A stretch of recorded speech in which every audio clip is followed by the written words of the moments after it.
సంజన జిల్లా అధ్యక్షులు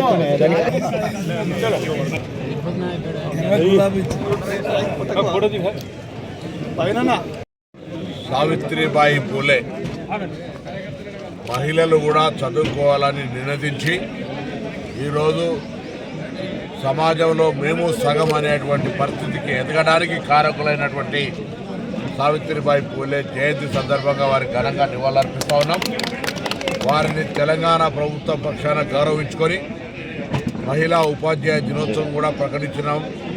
వారి పట్ల అపారమైన గౌరవం ఉంది. ఈరోజు తెలంగాణ ప్రభుత్వం తరఫున మహిళా ఉపాధ్యాయ దినోత్సవంతో పాటుగా రాష్ట్రం మొత్తం అధికారికంగా వారిని గౌరవించే విధంగా కార్యక్రమాలు చేస్తూ ఉన్నాం.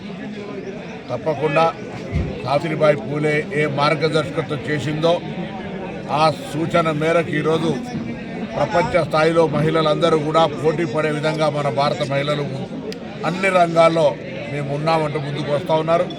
నేను భవిష్యత్తులో మరింతగా మహిళలకు సంబంధించి ఇంకా అన్ని రంగాల్లో అవకాశాలు దొరికిపుచ్చుకునేటువంటి విధంగా ఎదగాలని కోరుకుంటూ ఇప్పటికే తెలంగాణ ప్రభుత్వం అన్ని రకాల మహిళలకు ప్రాధాన్యత ఇస్తూ ఉంది.